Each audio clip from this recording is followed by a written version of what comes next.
د انګلیسي ژبې آنلاین زده کړو مینوالو سلامونه او احترامات مې ومنئ. الله دې وکړي چې ټول راته روغ جوړ او د صحت جامع مو پر تن وي. تیره همدا اونۍ کې البته تیره فکر کوم دوشنبه په ورځ موږ تاسو البته جملاتو ته داخل شوي وو. نو جملو کې مو مثلا هغې کې موږ to be verbs یا helping verbs یا مثلا auxiliary verbs په مختلفو نومونو چې مختلفو ځایونو کې مختلف نوم ورته کارول کېږي یغونه مو مثلا استفاده وکړه. بیا مثلا موږ د جملو تشکیل ته په subject pronouns په اساس باندې داخل شو چې subject pronouns I, we, you, they, he, she, it دي. I, we چې د first person دی یعنی متکلم دی او I first person singular او we چې د first person plural دی یا متکلم مفرد او متکلم جمع. په دې باندې مو خبرې وکړې ملګرو. یا هغې ترڅنګ بیا second person یا you ته داخل شو چې you یعنی ته یا تاسې د مفرد او جمع دواړو دپاره استعمالیږي. نو هغه second person یا په مخاطب ورته وایي یعنی second person په انګلیسي کې ورته وایي او third person یا he, she, it, they چې دي هغه third person دی he, she, it singular third person singular دی او they چې دي third person plural دی یعنی د جمع د غایب دپاره د غایب جمع دپاره they استعمالیږي او د غایب مفرد دپاره he, she, it استعمالیږي. نو he, she, it کې مو بیا وویلو چې he د مذکر دپاره she د مؤنث او it د غیر زیرو حیوانات او نباتات دپاره کارول کیږي. نو په هغې باندې موږ په جزئیاتو خبرې وکړې، جملې مو ابتدایي جملې جوړې کړې. نو نن انشاءالله دغه نورو جملو ته داخلیږو چې جملې اصلا په څو ډوله دي، څنګه یو جمله بلې جملې ته اړولی شو. په دغه موضوعاتو باندې په جزئیاتو خبرې کوو. بعدي درسونو کې زه هر نوي یعنی چې کله لایو راځم دوستانو دغه بعدي درس هم زه موضوع یادوم چې تاسو سره یو ذهنیت وي چې هغه تاسې مطالعه کوئ یا یې وګورئ نو تاسو سره به یو مفکوره وي یو ذهنیت وي نو بیا ښه پې پوهېږئ. نو بعدي درسونه انشاءالله موږ دي په دې باندې خبرې کوو چې څنګه یو مفرد اسم جامع ته بدل کړو چې وروسته البته درسونو کې بیا هغه په در خوري. نو په دې خاطر نن انشاءالله هغه ته داخلیږو جملو ته او د هغې ډولونو ته. مخکې د دې نه چې البته جملو ته داخل شم باید د بلال منګل څخه خاصه مننه وکړم چې هغې الحمدلله ما ته تلیفون سټینډ ډالۍ کړی دی چې انشاءالله د تلیفون د غورځېدو مخنیوی وشو او دا به انشاءالله ګټور تمام شي او دغه لایف کې به ورځینې استفاده کوو او ده ته به انشاءالله اجر رسیږي، الله دې اجرونه ورکړي. ملګرو نو اوس انشاءالله العزیز جملو ته او د هغې انواع او اقسامو ته داخلیږو. خو یو شی بیا هم وایم په تاکید سره هغه دا چې ما درسونه شخصا داسې ځنځیري شکل لري د کړی شکل. نو خواهش مې دا ده چې منظم تعقیب شي. ځینې ملګري زه ګورم کمنټونو کې داسې یو څه وایي چې دا منه چې دوی نه یو کړی خطا شوی دی. نو که تاسې نه ما درسونه داسې د کړی شکل لري نو که تاسې نه د یو کړی خطا شي خدای نه که ځنځیر به ډېر مخکې خوښه وي او تاسو سره یو یا دوه یا درې کړۍ په لاس کې پاتې وي داسې بیا سور نه نیسي نه ما په خبره پوهېږئ بیا چې زه څه وایم ځکه زه هغه کلمات او اصطلاحات کاروم چې مخکې ما تاسو ته یادونه کړې دی د هغې په مورد. نو هغه صورت کې دا شیان ډېر ګټور تمامیږي چې تاسو منظم درسونه تعقیب کړئ. انشاءالله موږ د سکرین هم اوس مخکې مو تلیفون دغسې نو اوس مو په پلانون ولی دی او دې ترڅنګ تختې مرګلي خواهش دا و چې لږ غټ لیکنه وشي نو هغه هم انشاءالله زه کوشش کوم چې لیکنه غټه کړمه.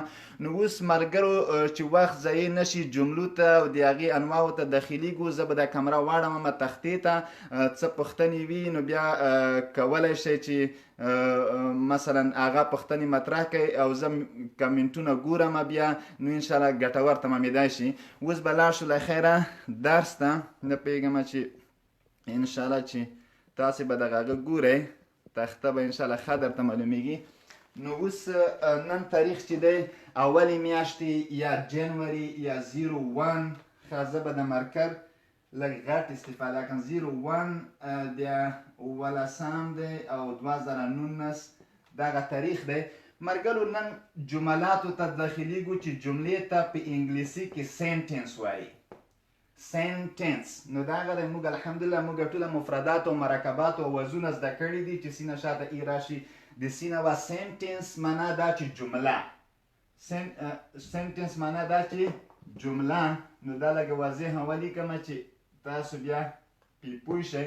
جمله نو جمله کله چې مرګلو ځینې کلمې سره یو ځای کېږي هغه جمله تشکیلوي. خو مثلا جمله اوس چې څومره انواع لري څومره اقسام لري اصلا موږ موضوع ډېرو جزئیاتو د سنټنس ته نه ځو اقسامو ته ځو نو سنټنس اصلا زه تقسیموم په څلور چې یو افرمیټیو سنټنس دی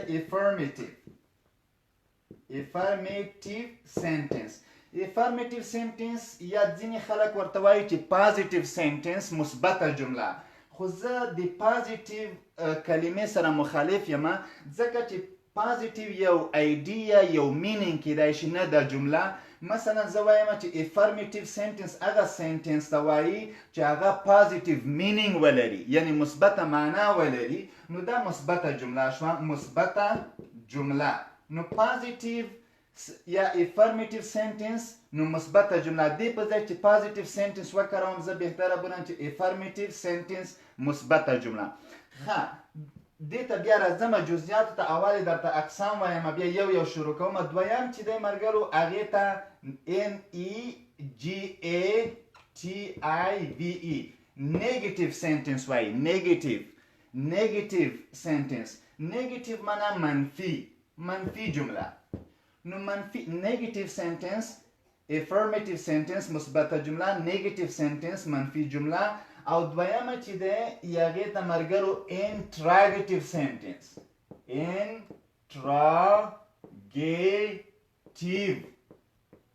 انټراګیټیو سنټنس یعنی سوالیه جمله انټراګیټیو سنټنس افرمیټیو سنټنس نیګیټیو سنټنس انټراګیټیو سنټنس او یا دې ته کوېشن هم وایي یعنی سوالیه QUESTION نو دا کوېشن یا سوال یعنی پوښتنه دې ته پوښتنه هم وایي دریم دغه معمولا جملې هغه جملې دي ملګرو چې په کورسونو کې یادونه کیږي چې افرمیټیو سنټنس نیګیټیو سنټنس انټراګیټیو سنټنس یو څلورمه جمله چې هغه زه وایم دغه ځای نه به دا راکش کړم هغې ته زه وایم چې نیګیټیو and انټراګیټیو سنټنس negative and intragative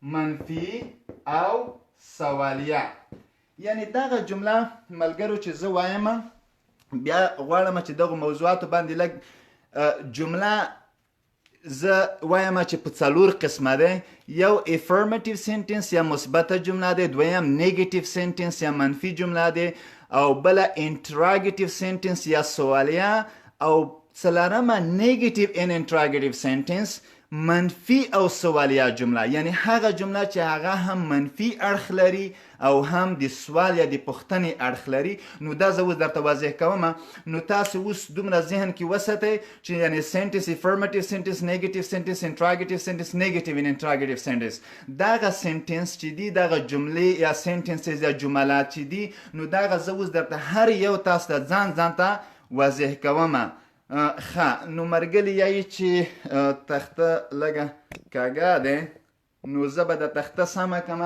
نو مرګلو مطلب مې دا دی چې په دې باندې باید تاسې پوه شئ چې مثلا نیګیټیو سنټنس انټراګیټیو سنټنس او افرمیټیو سنټنس او نیګیټیو انټراګیټیو سنټنس دغه جمله یعنی په دغه څلور قسمه زه اوس داخلیږم مستقیما افرمیټیو سنټنس نه شروع کوم خو د افرمیټیو سنټنس دلته زه یو پازیټیو هم لیکم د دې په خاطر لیکم چې که تاسې ته چېرته څوک وایي چې پازیټیو سنټنس نو تاسې سره به یو ایډیا یا یو نظریه وي چې پازیټیو سنټنس یعنی افرمیټیو سنټنس دغې جملې ته وایي نو اوس تاسې کوئ افرمیټیو سنټنس یا پازیټیو خو ما درته وي چې زه پازیټیو سره ځکه مخالف یم چې افرمیټیو سنټنس از ا سنټنس which has positive meaning یعنی مثبته جمله هغه ده چې مثبته معنا ولري نو پازیټیو یو معنا کیدای شي یو ایډیا کیدای شي نه سنټنس نه یعنی جمله نو اوس راځو ملګرو دا چې د برنامې وخت کم دی اوس انشاءالله العزیز هغه ته افرمیټیو سنټنس یا په عامه اصطلاح لکه د ځینې کورسونو کې چې وایي چې تاسې باید ورسره بلد وئ پازیټیو سنټنس نو اوس زه افرمیټیو سنټنس یا اولې جملې نه شروع کوم چې لږه دا واضح شي چې افرمیټیو سنټنس یعنی څه افرمیټیو سنټنس ما درته وویل چې مثبته جمله ښه مثبته جمله مرګلو هغه ته چې مثبته معنا پکې نغښتې وي. څه معنا؟ یا مثبته جمله هغې جملې ته وایي چې هغه نه منفي وي او نه سوالیه. هر کله چې جمله نه منفي وي او نه سوالیه هغه مثبته جمله ده. تاسې په دا باید پوه شئ مرګلو چې کله یو جمله منفي نه وي او نه سوالیه وي نو پوه شئ چې هغه مثبته دی. نو تاسې به اوس پوښتنه دا وکړئ چې ښه موږ نه پوهېږو چې څنګه کله منفي نه وي او کله سوالیه. اوس زه منفي ته هم راځم او سوالیې ته هم راځم. نو کله چې سوالیه او منفي درته واضحه شي اتومات به تاسې په مثبته جمله پوه شئ چې ښه یعنې دا چې منفي نه وي او سوالیه نه وي ښایي دا مثبته دی. او بل دا چې معمولا منفي کې هم داسې راځي اخر کې دغه نقطه کارول کېږي د جملې په اخر کې. مثلا زه وایم مثال که اگزامپل زه اوس وایم پرون موږ جملې کړې دي. زه وایم چې زه شاګرد یم.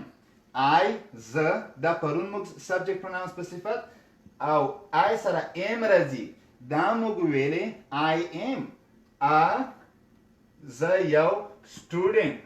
زه یو سټوډنټ یا شاګرد یم. I am a student. I am a teacher. I am Bilal. I am Shakir. I am intelligent. I am beautiful. I am handsome. نو تاسې کوای شئ چې دغه بدل کې هر شی چې تاسو مثلا دلته غواړئ I am a doctor. I am here. مثلا دغه ټول بدلیږي. دا ټوله مثبتې جملې دي مرګرو. ولې مثبته دی؟ ځکه چې دا منفي نه دی. یعنې منفي تاسې اوس نه پوهېږئ شاته درته وایم چې کله جمله منفي وي او دا سوالیه نه دی ځکه منفي یو لوی علامه دا دی چې ناټ لري. دې کې ناټ نشته او دا سوالیه نه دی. ولې سوالیه نه دی؟ ځکه چې اخر کې سوالیه علامه نشته. نو کله چې اخر کې سوالیه علامه نه وي یعنې سوالیه نه دی. کله چې جملې کې ناټ نه وي یعنې منفي نه دی. نو کله چې ناټ او اخر کې سوالیه نه وي دا جمله خود به خوده مثبته جمله ده. نو دا ورته ویلی شو چې دا افرمیټیو سنټنس یعنې ځکه افرمیټیو چې دې معنا پازیټیو دی. I am a student. I am a teacher. زه ډاکټر یم. زه استاد یم. I am a boy. دغه ټول نو دغه جملې دغسې جملې ته افرمیټیو سنټنس وایي. اوس راځو مرګلو دویمې جملې ته چې هغې ته اوس راځو چې هغې ته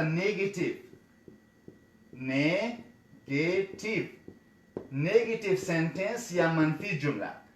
مرګلو منفي جمله هغې جملې ته وایي چې هغې کې نفي شوي وي. نفي یعنې نفي راغلی وي. نفي دې ته وایي چې یعنې هغې معنا منفي شوي وي. نو نفي اوس منفي جمله څنګه جوړوو؟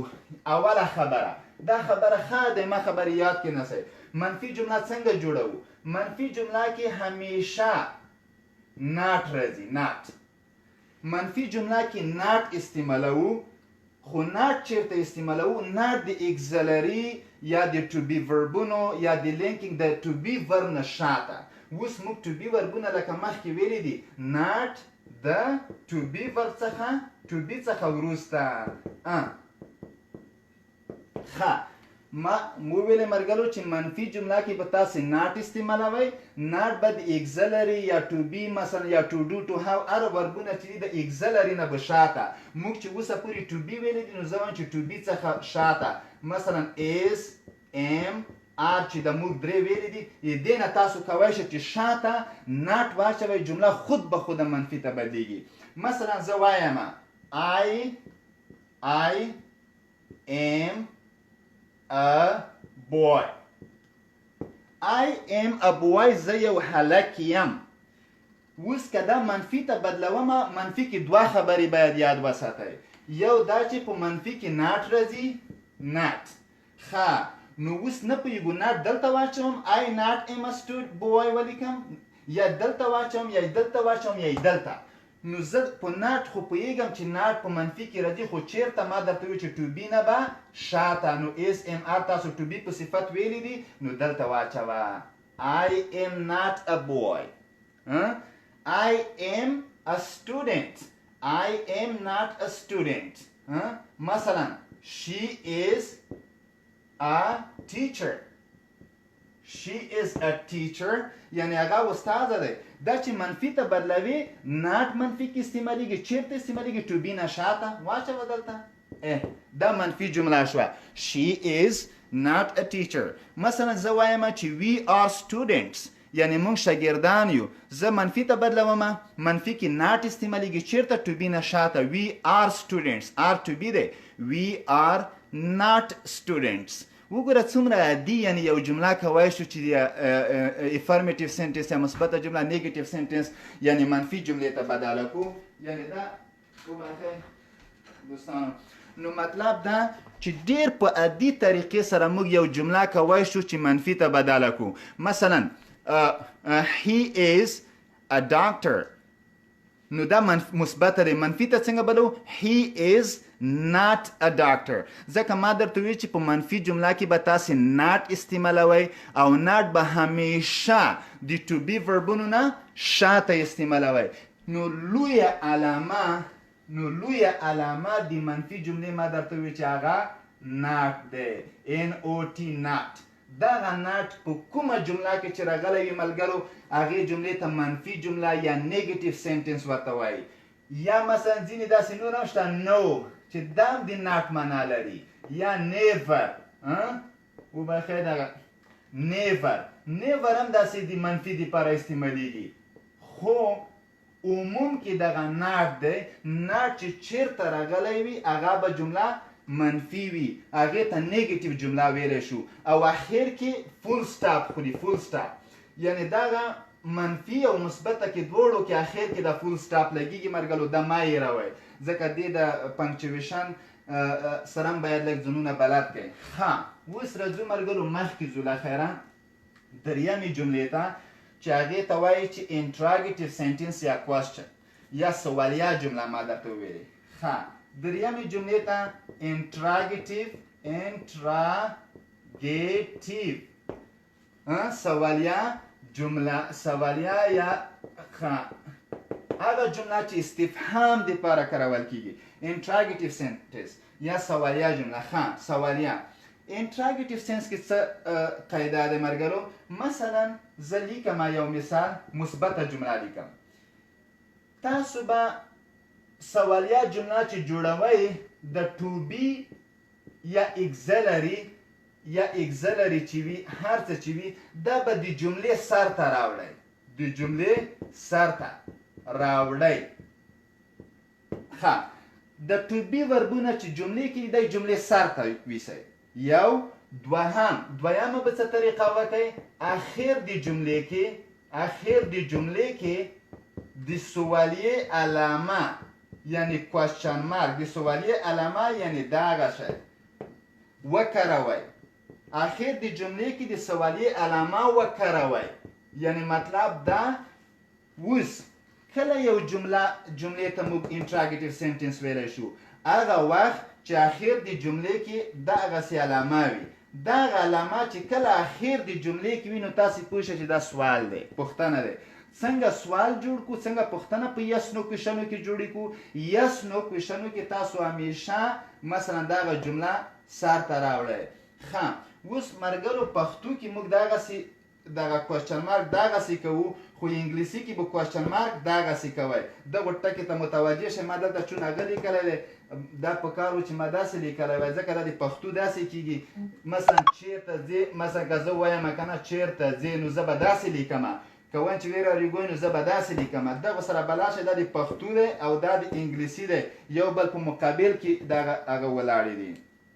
ښه نو ملګرو بیا هم درته وایم چې په سوالیه جمله کې همیشه اخر د جمله کې باید کوېشن مارک یا مثلا دغه پوښتنې علامه وي. یو او دویم دا چې په یس نو کوېشنو کې to be ور د جملې سر ته که انفارمیشن کوېشنو نه زه نه غږېږم هغه شاته درس کې دي. مثلا اوس زه درته یو خبره کوم. اوس مثلا زه وایم I am دغه جمله مثلا که زه ووایم I am a boy زه یو هلک یم. صحیح دی؟ نو زه ما درته وویلی چې جملې کې to be ور پیدا کړه. to be دغه دی am دی دا موږ مخکې ویلی دی. am د جملې سر ته ویسه یعنی دغه am راواخله دغه ځای کې د جملې سر ته ویسه. او قاعده دا ده د ګرامر په اساس یا د لیکنې د رایټینګ د هغه په اساس قواعدو په اساس چې جملې اولنی حرف باید غټ وي. نو ا غټه ولیکه am دا دی چې دلته ویوړو دغه نه بیا ما وایه تکراري ځکه جملې سر ته دي وړی am I a boy نو ما درته وی چې دویمه علامه یې دا ده چې د فول سټاپ به بدل کړي په کوېشن مارک am I a boy آیا زه یو هلک یم yes no کوېشن شو دا انټراګیټیو سنټنس شوه مثلا am I a boy آیا زه یو هلک یم بله جمله مثلا he is a boy هغه یو هلک دی دې جمله دا مثبته دی ولې مثبته دی چې دا منفي نه دی ولې منفي نه دی ځکه چې ناټ نشته پکې کومه جمله کې چې ناټ نه بیا منفي نه دی او دا سوالیه هم نه دی ځکه چې سوالیه اخر کې کوېشن مارک لري دا کې فول سټاپ دی نو چې کله نه منفي وي نه سوالیه مثبته دی نو پوه شه دا افرمیټیو سنټنس یا مثبته جمله دی ښه څنګه سوالیه ته بدله کړو سوالیه ته داسې چې د ټو بي ورب خاص د دې ځای نه سر ته راوړه دا دغه نه پکوو دلته یې واقع کوو is مثلا دا به بیا کوچنی شي is he a boy دغه فول سټاپ به بدل شي په کوېشن مارک is he a boy آیا هغه هلک دی وګوره څومره عادي بدلیږي مثلا we are مثلا teachers we are students we are doctors موږ ډاکټران یو کله چې دا منفي ته سوالیه ته بدلوي دا سر د جملې ته ویسه are دا دې ځای نه لرې که are we teachers آیا موږ ډاکټر استادان یو د اخر کې کوېشن مارک واچوه are we teachers are we students are you a doctor are you Khalid are you Mahmoud are you here are you on the phone مثلا د ټوله کوای شئ is he a doctor is he a teacher مثلا د ټوله کوای شئ تاسې څنګه یو جمله په دې طریقې سره بدله کړئ ښه دې ته وایي ملګرو انټراګیټیو سنټنس ما مخکې وویلې چې مثبته جمله هغې جملې ته وایي چې نه منفي وي نه سوالیه دا معنی هر کله چې یو جملې کې ناټ نه وي یعنی منفي نه وي او اخر کې سوالیه علامه نه وي یعنی سوالیه نه وي دا جمله مثبته ده اوس راځو یو بلې جملې ته چې هغې ته نیګیټیو اینډ انټراګیټیو سنټنس وایي چې موږ تاسې پښتو کې کاروو په ټولو ژبو کې کارول کېږي خو ځینې وخت ورته متوجه شوي نه یو مثلا نیگیټیو ان انټراګیټیو سنټنس هغه ته وایي چې هم منفي اړخ لري او هم مثبت هم منفي او هم مثبت ښه څلورمه جمله هغې ته وایي چې نیگیټیو ان انټراګیټیو سنټنس ښه نیگیټیو and interrogative sentence او sentence نیگیټیو منفي ان انټراګیټیو او سوالیه هغه جمله چې هم منفي وي او هم سوالیه څه معنی هم منفي وي دا معنی چې هم پکې ناټ کارول شوی وي او هم سوالیه دا معنی چې ټو بي ورب د جملې سر کې وي ټو بي یا اګزلري دا د جملې سر کې وي د جملې سر کې وي او بل څه معنی بل دا معنی چې اخر د جملې کې دغه کوېشن مارک وي نیگیټیو ان انټراګیټیو سنټنس منفي او سوالیه جمله منفي دا معنی چې ناټ پکې وي او انټراګیټیو دا معنی چې د جملې سر ته ټو بي راغلی وي او اخر کې کوېشن مارک وي اوس وګورئ لکه څنګه ملګرو زه یو منفي جمله مثال وایم مثلا we are students موږ شاګردان یو دا مثبته جمله ده ځکه چې منفي نه دی ناټ پکې نشته او سوالیه نه دی اخر کې کوېشن مارک نشته ښایي دا مثبته دی څنګه هغه ته بدله کړو د منفي ته منفي کې ناټ راځي ناټ د ټو بي ور نه شاته راځي we are not students دا نیگیټیو سنټنس شوه نیگیټیو که دا دلته اوس په دغه جمله کې په منفي جمله کې که زه د ټو بي سر ته راوړم دا سوالیه کېږي ما درته وي چې ټو بي سر ته ویسه دا سوالیه کېږي آر مې دغه ځای نه راواخیستو دلته مې ویوړو are we not د ناټ بله غاټ ولیکم are we not students اخر کې سوالیه ته شوه وګورئ ملګرو are we not students څه معنی آیا موږ شاګردان نه یو یو چاته are we not students تعجب دی پر are we not students آیا موږ شاګردان نه یو مثلا ته یو ډاکټر نه یو پوښتنه کوې هغې په خبره یقین نه کوي چې مثلا دا داسې نه دی بیا ډاکټر په غوسه کېږي تا ته وایي am I not a doctor آیا زه ډاکټر نه یم یعنې تا ته ډاکټر نه معلومیږم دغه نیگیټیو ان انټراګیټیو سنټنس وایي ولې نیگیټیو ان انټراګیټیو ځکه چې هم نیگیټیو ځکه ورته وایي چې ناټ پکې استعمال شوی. انټراګیټیو ځکه ورته وایي چې کوېشن مارک په اخر کې لري او پوښتنه ده او ټو بي وربي د جملې سر ته راغلی دي. نو آر وی ناٹ students؟ آیا موږ آر وی ناٹ students؟ آیا موږ شاګردان نه یو؟ yes we are یا yes you are مثلا یعنی no you are not مثلا دغسې no you are not نه تاسې نه. نو مثلا بیا هم په خبره درته وایم خبره درته تکرار کړم مګر یو بله کلمه لیکم. مثلا زه یو شی لیکم she is a girl هغه یو جینۍ دی. که دا زه منفي ته بدله کړم she is not نو دغه ځای کې منفي کې قاعده مزدا دی چې ناټ لګېږي ناټ همیشه ټو بي نه شاته. she is not a girl هغه جینۍ نه دی. که سوالیه ته منفي دا خو منفي شوه خو که منفي سوالیه ته بدلوي نو اوس سوالیه کوي خاص سوالیه کې دا شاته راځي نه د جملې ابتدا ته راځي is she not a girl دا اتومات کوېشن مارک is she not a girl دا به لږ دې طرف ته کړه چې تاسو به is she not a girl آیا هغه جینۍ نه دی؟ is she not a girl آیا هغه جینۍ نه دی؟ یا she is یا no she is not. مثلا داسې تاسې کولی شئ چې په دې طریقې سره مرګلو یو جمله یعنی نیگیټیو انټراګیټیو سنټنس ته بدله کړئ. یعنی څومره اسانه طریقه. نو مثلا موږ اوس ویلې او بل مرګلو یو شي ته تاسې بیړه مه کوئ یو شي ته بیړه مه کوئ. زه ستاسو ذهنونه الحمدلله زه پوهېږم مطالعه کوم چې تاسو ځینو مرګلو ذهنونه یو ځای ته لاړل. تاسو ذهنونه الحمدلله لکه درکوی شم چې تاسو ته به سوال پیدا شي چې what is your name where do you live کومه دی دی کې خو ټو بي سر ته نه دی راغلی. مرګلو کوېشن یا سوالیه جملې یا انټراګیټیو سنټنس د کوېشن یا پوښتنه ډېر اقسام لري چې مثلا دغه yes no کوېشنې دي yes no کوېشنې دي مثلا information question یا WH question دي intonation question یا talk question دي included question دي مثلا داسې ډېرې کوېشنې اقسام لري. نو اوسه پورې چې موږ لګیا وو په yes no کوېشنو کې لګیا وو تاسو انفارمیشن کوېشن یا انکلوډډ کوېشن یا ټاک یا انټونیشن کوېشن دغو کوېشنو ته مو ذهنونه ما بیایې د ټولو ته په موقع سره رسېږو. اوس ما تاسو دپاره ابتدایي کوېشنې کار وکړئ چې هغې ته yes no کوېشنې وایي. دغو ټولو سوالونو ته دا yes no کوېشنې دي. yes no کوېشنې ځکه ورته وایي چې ځواب یا yes یا no. زه تاته وایم are you a student ته به وایي چې yes I am او که نه وي no I am not. نو yes او no نه بل څه ماته ویلی نه شي دا ځکه yes no کوېشنې دي.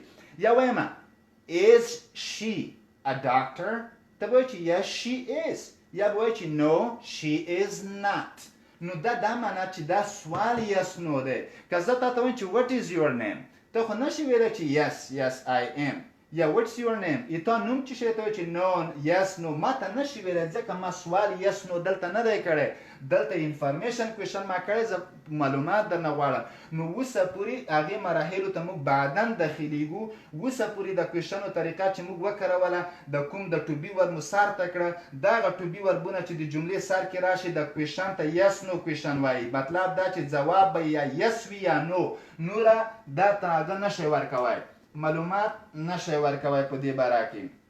دا مې د ستاسو د ځینو مرګلو ذهنونه داسې یو چیرته ممکن لاړ شي په همدې اساس مې مرګلو دا خبره وکړه. ویډیو هم 28 دقیقې دی. نو مرګلو خدای دې وکړي چې په دغه جملو باندې پوه شوي وئ. ما مخکې وویل چې افرمیټیو سنټنس یا مثبته جمله هغې جملې ته وایي چې نه منفي وي نه سوالیه. دا معنا منفي دا معنا چې ناټ پکې نه وي استعمال شوی او سوالیه دا معنا چې اخر کې سوالیه علامه او په ابتدا کې ټو بي وربس یا انفارمیشن کوېشن یا دغسې شیان نه وي راغلي. دا هم دې یو او دویم یې درته وي چې منفي جمله منفي یا نیگیټیو سنټنس جمله هغې جملې ته وایي چې په هغې کې ناټ استعمال شوي وي.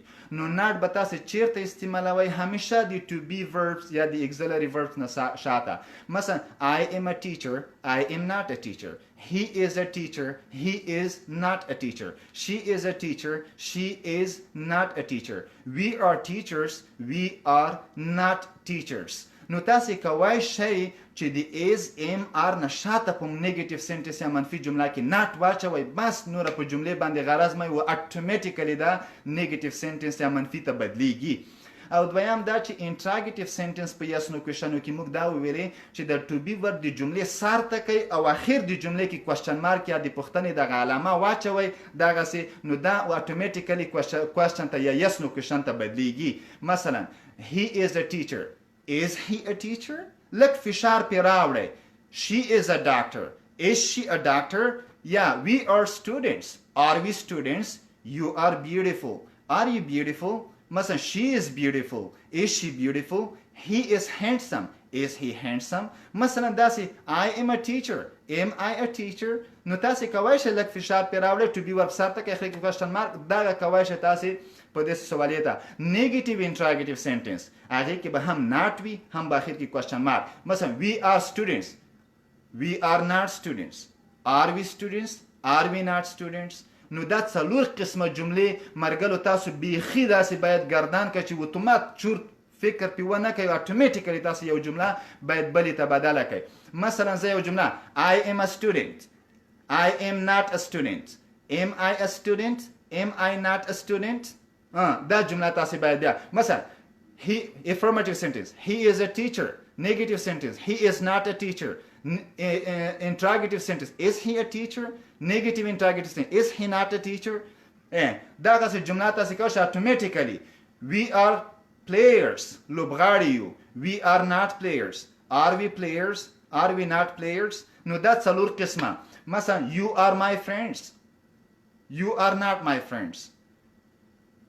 Are you my friends؟ Are you not my friends؟ مثلا تاسې کولی شئ چې په دغه طریقو باندې جملې یو تبادله کړئ. مرګلو غوښتنه مې دا دی چې درسونه منظم تعقیب کړئ. بعدي درسونو کې انشاءالله دغه چې څنګه یو سینګولر ناون یا مفرد اسم پلورل ناون یا جامع تبادل کو، په هغې قواعدو نه خبرې کوو انشاءالله. لکه زه کله وایم چې I am a student. We are students. بیا د ای مې لرې که اس مې واچولو، نو دا قاعده څه دی چې یو مفرد اسم جامع تبادل کو. نو په دې طریقې مجبوریږو چې باید د جمع قواعدو ته لاړ شو. انشاءالله بعدي درسونو کې به د جمع قواعدو باندې خبرې کوو. نو کوشش وکړئ چې دې په خاطر زیات نفر ورنه مستفید شي. ملګرو د ویډیو شیر کړئ، مرګلو سره شریک کړئ، مرګلي وهڅوئ چې انګلیسي زده کړي. انشاءالله دغه کومه طریقه چې دی فکر کوم ډیره به سخته نه وي، او که سخته هم وه بیا مثلا کولی شئ خپل کمنټونه ولیکئ، نظریات مو ولیکئ. زه انشاءالله د هغو په نظر کې نیولو سره انشاءالله په تدریس طریقې کې مثبت تغییرات راولمه. نوره درسونه تعقیب او نوره منه ځورومه په لوی او متعال خدای مو سپارمه. ښه ورځ او ښې چارې ممکن افغانستان کې شپه وي، ښه شپه او ښه خوبونه. الله دې اجرونه